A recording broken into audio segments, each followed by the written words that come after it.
When the Sega Saturn launched in Japan in November of 1994, there wasn't a Sonic game in sight. This was to be expected because Sonic had not made the splash there he had made in Western markets. What was a surprise, however, was that Sega didn't have a Sonic title ready for the US and European launches. This had left a gaping hole in Sega's lineup to many Genesis fans, and Sega was eager to fill it up as soon as possible. They had three possibilities in those early days. First was Astal, the beautiful two-dimensional platformer. This adventure had you on a redemption quest to rescue your girl from an evil demon. It had some of the best visuals I had seen in any game at that point, but its traditional two-dimensional approach wasn't what the market was looking for. Clockwork Knight was considered as well. Set in a world of living toys, your quest is to rescue Chelsea, the Clockwork Princess. It had the 3D polygon graphics that were all the rage, but lacked the attitude Sonic had showcased.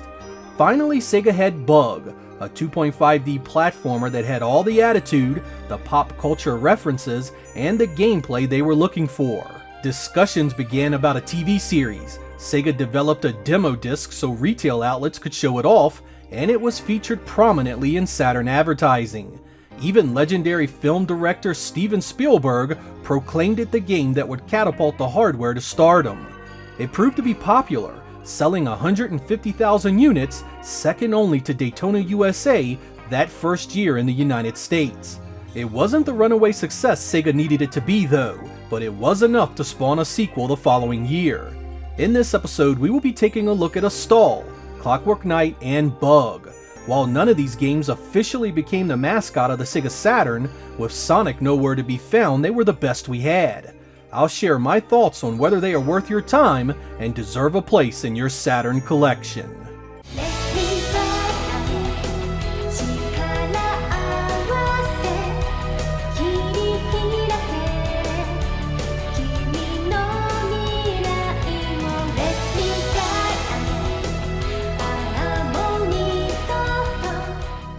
Bug was released in August of 1995 and was among the first batch of titles released after the North American launch of the hardware. It was a collaboration between US developer Real Time Associates and Sega Away Team, and if there's any truth to the stories, actually began life as a Sonic title until Sega of Japan stepped in and nixed the idea. You control Bug as he fights his way across 18 movie sets in an effort to rescue his friends from the Spider Queen that plans on eating them. My buddy Nathan and I eagerly picked up this almost solely for its graphics, a great mix of 2D sprites against 3D polygon play areas.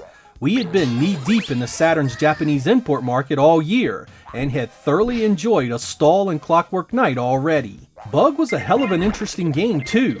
While it did have a polygon playfield, it was all set on predetermined paths that restricted your movement. It had the look of a 3D platformer, but the gameplay was much more closely related to the previous generation's run and jump titles. That really wasn't a bad thing either. It kept everything fairly tight while still allowing quite a bit of freedom to explore. Bug was designed like most mascot platformers. The traditional means to kill your enemies is of course to jump on them. Some enemies went down with one hit, while others took several more. Each world was punctuated with a boss fight that typically involved a massive enemy with a unique attack method. The core gameplay of Bug was actually quite fun. Aside from killing things with your ass, there was plenty of platforming to do. This would involve sometimes simply jumping to upper and lower blocks, but every so often the game would move you into the foreground and background, forcing you to quickly transition to a new area or be dumped to certain doom. In later stages, Bug also received additional attack methods like spitting projectiles and a close-up melee zap attack. There are crystals to collect for extra lives, as well as coins to open up bonus levels. Everything sounds peachy, I know, and for the most part, Bug is a competent enough game. But this game also has some frustrating elements that can ruin it for some people. First, the screen has an annoying snap to it when you move left and right. This can lead you straight into enemies or fall to your death. There are also tons of blind jumps that can lead to frustrating insta-deaths. Bug stages are also massive, and with a fair distance to each checkpoint, deaths can have you replaying the same area over and over. Bug is also a difficult game with limited continues, so younger gamers are sure to be punished and frustrated quickly. I confess that I have never beaten this game without cheats for these very reasons.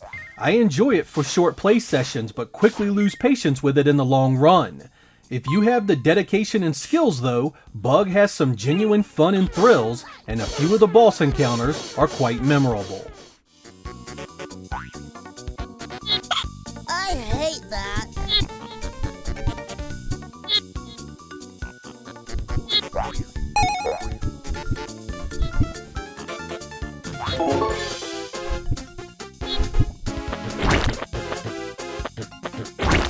He shoots! He scores! There was a direct sequel released the following year in December of 1996 called Bug 2. Real-Time Associates and Sega handled this one. It increased the playable heroes to 3, upped the movie and cultural references, and if you can believe it, is even harder than the original. The graphics are better and more varied, though the gameplay is largely the same.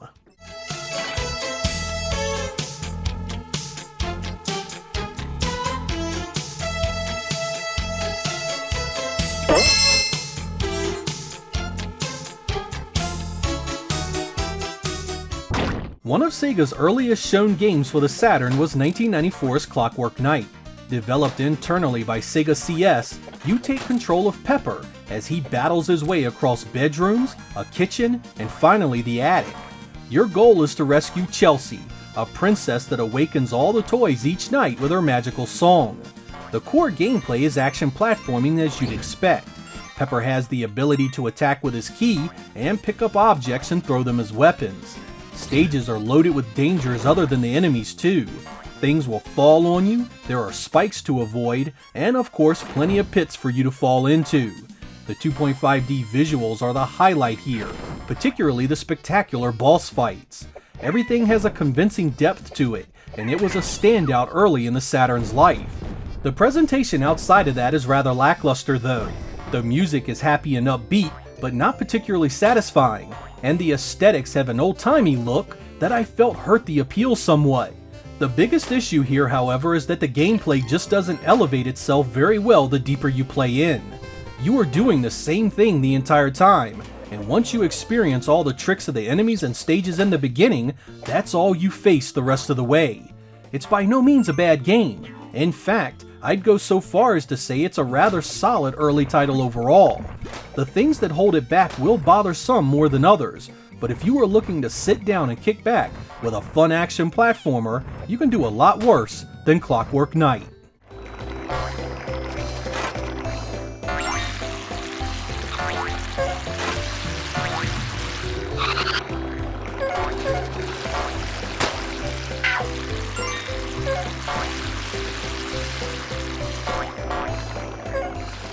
Since Clockwork Knight was rushed to make the Japanese market as soon as possible, it was broken up into 2 games.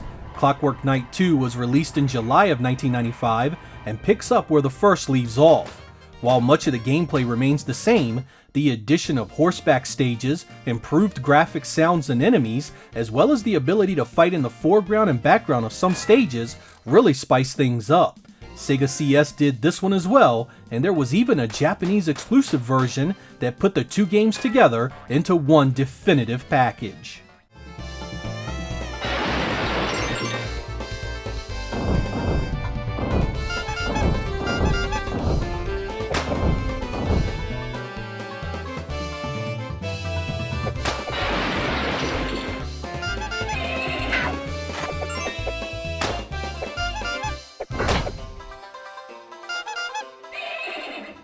"1995's Astal is the only traditional 2D game of this lot. It was developed by Sega CS and released in both North America and Japan that year. Astal has a number of moves in his arsenal.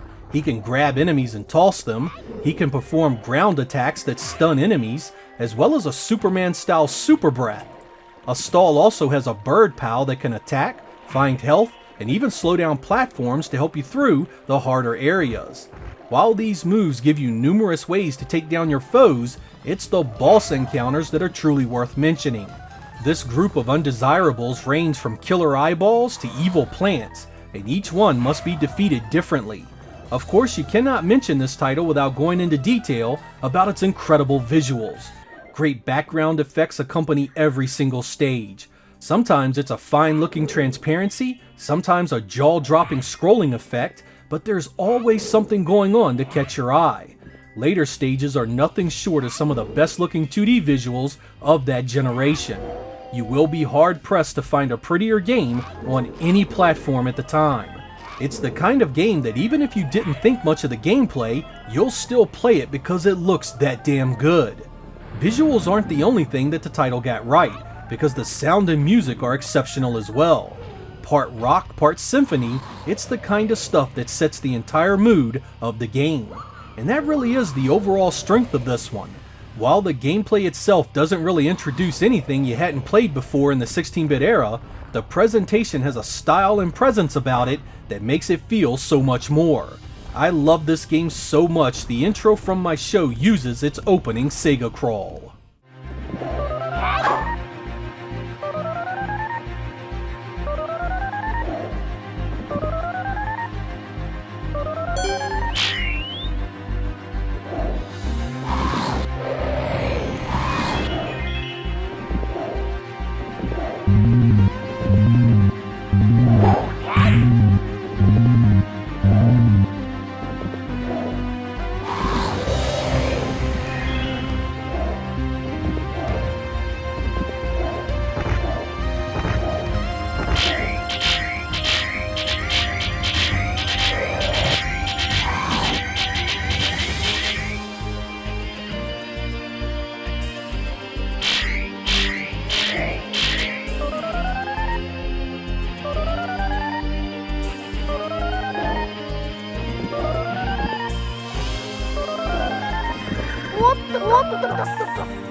There are often comparisons done between the US and Japanese versions of this game you may want to know about.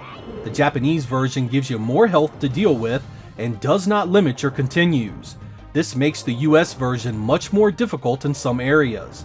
The US version also completely omits the vocals from the opening song, and of course introduces some lame English dubbing for the in-game characters. This will bother some and not others, but I'd listen to some videos on YouTube before you decide to buy one over the other. This is especially true for you European guys and gals, as no PAL version ever materialized. If difficulty is of concern, the US version does have a code that allows you to add extra men to help alleviate that issue.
As you know, in mid-1996, Knight showed up on the Saturn and sorta took over the platform's mascot duties for a while.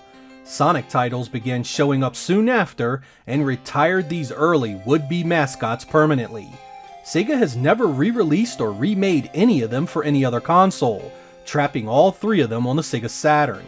That first year was quite interesting. If you look at the original US system box, Sonic is nowhere to be found. No bull shots of upcoming projects, and nothing mentioned or shown of Sonic as the face of the company. Sega was clearly hoping one of these games here would catch on in North America and help sell the hardware initially. None would, and it would take nearly 2 years from the Japanese launch for Knights to make its debut, and 3 years for the Saturn's only exclusive Sonic title to show up in the form of Sonic R. The real kicker, of course, is that Sega had the blueprints all ready for a Japanese-made Saturn Sonic title right here. I mean, you move around some assets, pin a new story, change up some physics, and how hard would it have been to make Clockwork Knight into Sonic in Toyland? It could have had 3D forward-scrolling stages like Bug, and something similar to its wicked boss battles. The 2.5D nature would have satisfied the hunger for polygons at the time. And let's be real here, Naughty Dog pretty much did the same exact thing with Crash Bandicoot in 1996. Sega had the answer to the great Sonic quagmire right in front of its face, if only they had put all the pieces together to make it happen. I'm Sega Lord X, thank you guys for watching, and I will catch you next time.